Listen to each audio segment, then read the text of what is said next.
ulah aya kubagja kabina-bina tepang dina mangsa anu taya pisan kuciwa. Mangga ayeuna wakepoh waktosna midangkeun carita nu katunda kamari.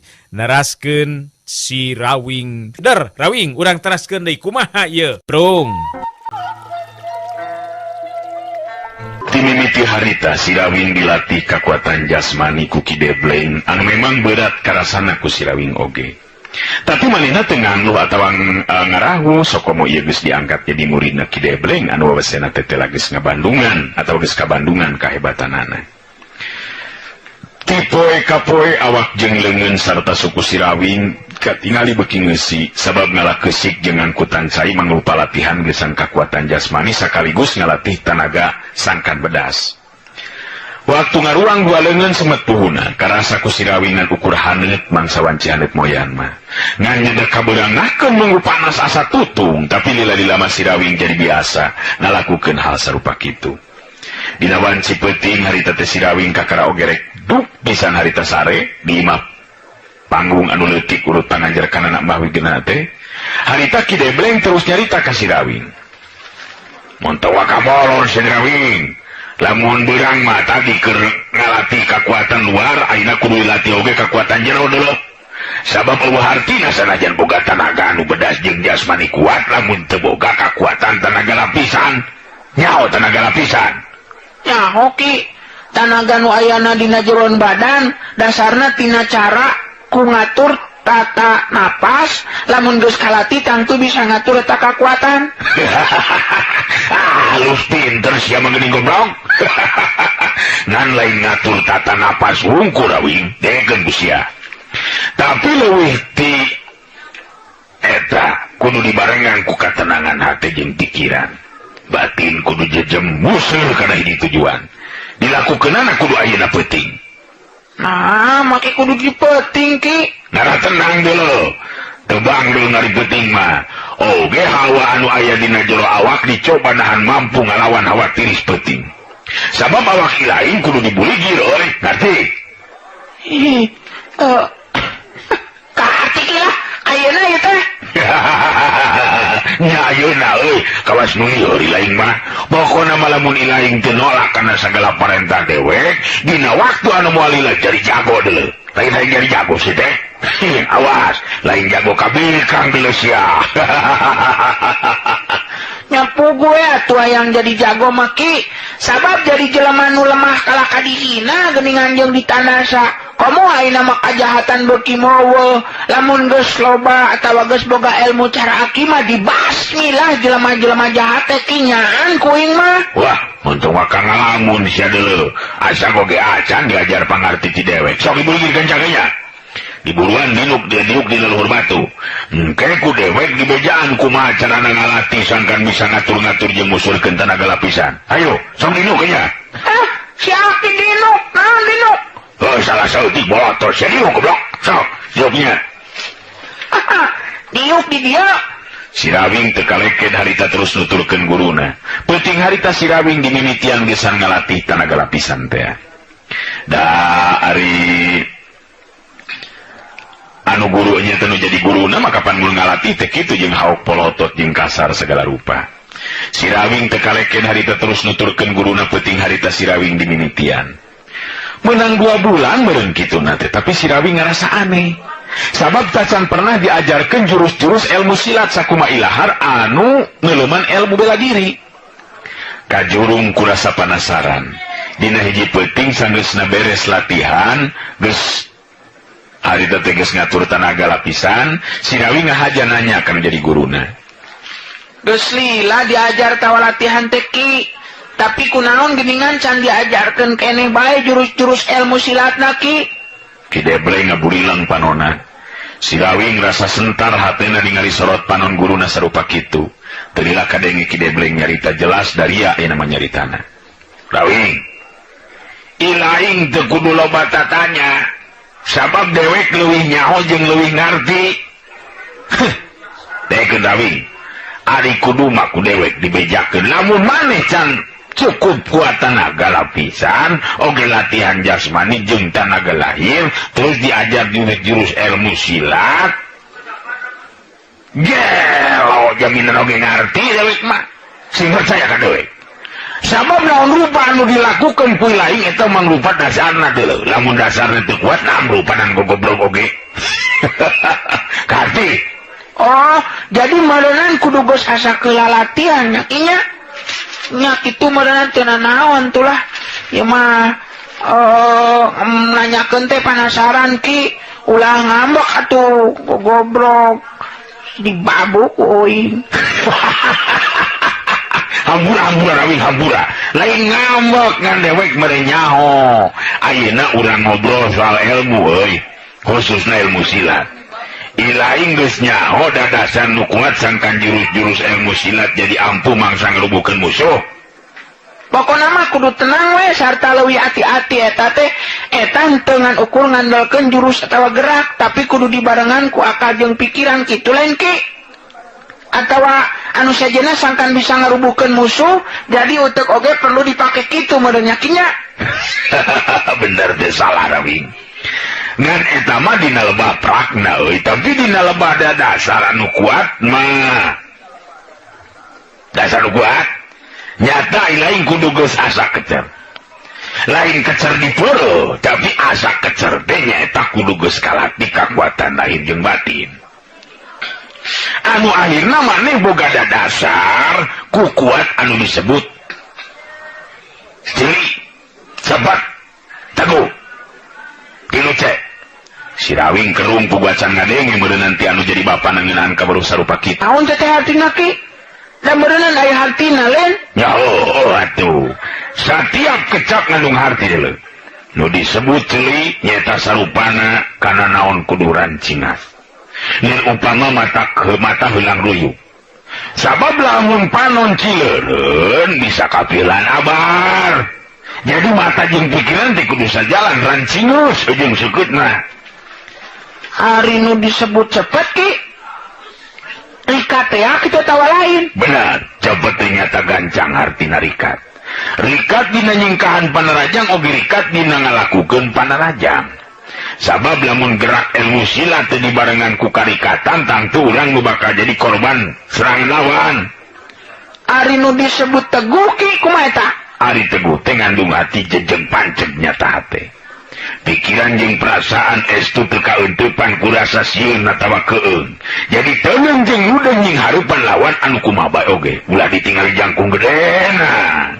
Ulah ditingali paroman anu jadi amprotan ulah digis ku pangartina. Percaya kana kekuatan diri pribadi, tapi lain ngandung arti dir atawa ujub jeung takabur. Ngan ukur boga kewajiban pikeun bela diri. Tah, lamun si lain geus mampu ngabasa eta dasar, kakaraku dewek bakal diajarkeun ngeunaan jurus ilmu silat.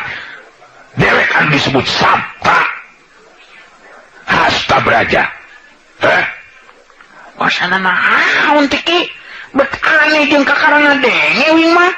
Basa buhun baheula deuleu. Ari sabta Nabil hasta. salah ngomong aing. Jadi sabta ngandung arti 7. Sabab memang aya 7 jurus dulu ilmu dewek mah euy.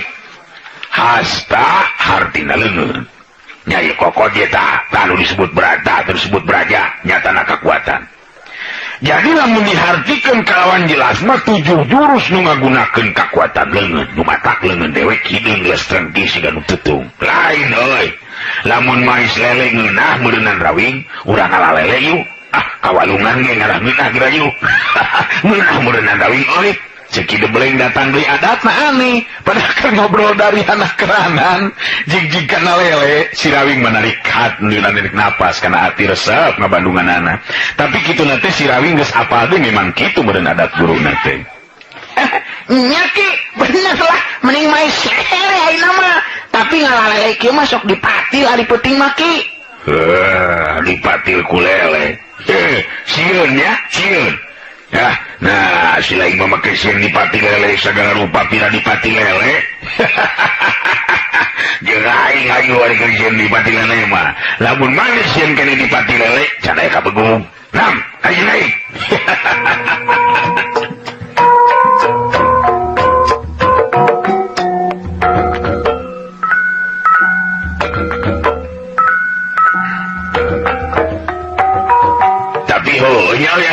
sok mati loy. Dipatil ku lele sieu artinya amun dewek mah ari kudu dipatil lele mah jadi kitu tarawing sedengkeun naon sabab jurus ilmu silat dewek ngah 7 jurus sabab cek guru dewek baheula hirup jeung kahirupan jelema teu bisa leupas tina poe nu 7 padahal mah geus we ayeuna mah urang ngabubuy sampul ya ngeuna ngeuna sikeun mun ngabubuy sampul koledag ngagoler teu laki debleng geus kerek sare si Rawing manganukur sri leutik we bari ningalikeun kayaan guruna geus kitu mah manehna oge terus sare memang teu bisa dipaksa lamun guruna geus datang adatna moal bisa dirobah deui sanajan keur ngobrol sakumaha pentingna ngan jelas si Rawing beuki nambahan kabaru sarta beuki yakin kana kayaan guruna anu sanajan kalakuanana aneh tapi ilmuna memang luhung keur ngobrol anu daria jig kana lele keur ngobrol anu daria jig kana belum sampe antukna sare. Tipoe kapoe si Rawing terus dilatih ku Ki Debleng mangsa ngalatih jasmani jeung tenaga lapisan. Malah dina hiji waktu Ki Debleng ngajakan si Rawing ka sisi basisir, ayeuna mah ngaruang sapasang leungeun teh lain ku keusik tina walungan, tapi di sisi basisir bari awak buligir. Moka lamun lain si Rawing mah tur bari teu diaping tantu nyemoa kuat. Batang peuting diuk dina luhur batu karang, leungeun jeung dada dipake mapag datangna ombak anu nembragan awak. Dina latihan munggaran mah waktu leureus si Rawing bener-bener asa parotong jeung linu tulan-tulanna, tapi sanggeusna aya kana 5 poena mah jadi geus asa biasa deui we. Saperti biasa dina waktuna leureus duanana terus ngobrol deui, Ki Debleng ngumuka deui caritaan, padahal mah si Rawing teu nanyakeun naon-naon ka guruna teh. Si lain geus sanggup meunai namanya ting pekanya diuk tah dina batu karang anu gede geus diuk dina batu karang si lain si dakep si nuku tunggal pancegeun panca indra sing mantep panca indra sing bener-bener ngeusi sok ayeuna Ki biasa we lakukeun ku maneh nah sokanya Bismillahirrahmanirrahim derkanya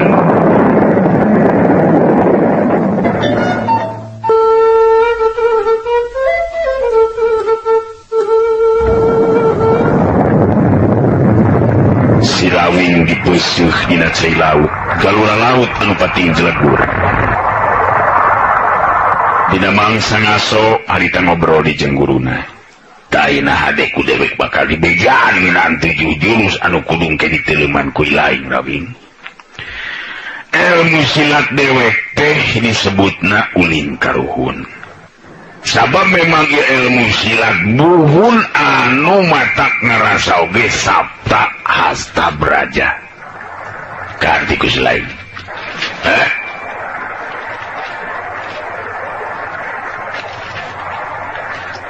Karti jadi ngaranna teh sabta hasta braja ku dewek mah diganti deh jadi ulin karuhun 7 jurus nu dimasar kana watakna poe teh diwangun ku jurus kahiji disebut Mega Malang Ongki Mega Malang dimasar kana poe nu kahiji nyata Ahad poe Ahad teh silokana Mega tadina ieu jurus Mega Malang tata gerak anu dilakukeun teu bangun batabakeun kana kalincahan badan. Jelas nama awak kudu bener-bener hampang sangkan bisa gerak gancar tu babalicetan. Nu matak memeh diajar ieu jurus anu kahiji lain kudu leuwih teu diajar ngentengkeun awak. Ngahampangkeun awak. Aya latihanana anu khusus. Ilain nyaon teu dongengna Rawing naon sababna ora isanca eueuh peurahan tong didongengkeun nyetang bisi dibeja-beja ingat ka guru dewek karesepna teh lauk layur euy urang ngalauk lauk cuy ayo urang ngalauk laut ayo Ki Debleng geus datang ge adatna bener nya Ki padahal mah perahu loba anu teu dipake Ki tapi kumaha ke lamun aya silalatu atawa rambut asupana irung terus asupana jero awak pandada urang pinukuran metu Ki cek si Rawing kamana karep dinyaritanan teh puguh geus bisa apal kana adat guruna tah Rawing jurus anu kadua disebut nate jurus Kembang Sari. Naon make disebut jurus Kembang Sari? Lantaran nyokot poe nu kadua nyatana Senen silokana kembang. Dina jurus anu kadua ieu sabalikna tina jurus Mega Malang. Tata gerakna teu beda ti anu keur ngigel atawa tarik, kudu leuleus keuyeub, teu beda ti kuya. Paribasana nu maksud dewek telin kuya awewe. Malah nu digunakeun lain tonyokan atawa peureub anu buleud, tapi kepretan nu leuleus tapi teuas. Leuleus katingalina tapi bakal teuas karasana lantaran bari dibarengan ku tanaga lapisan.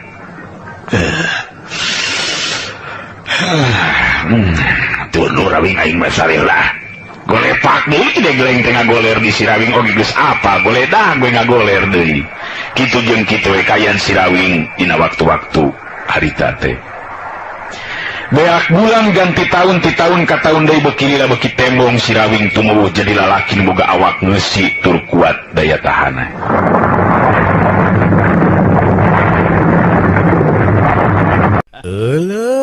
Waktos na gening seep urang cekapkeun nugi ka dewe latunya acara dongeng kiwari kapihatur ku Wakepoh Kiwari neraskeun carios Sirawing Kiwari. Hatur nuhun permios.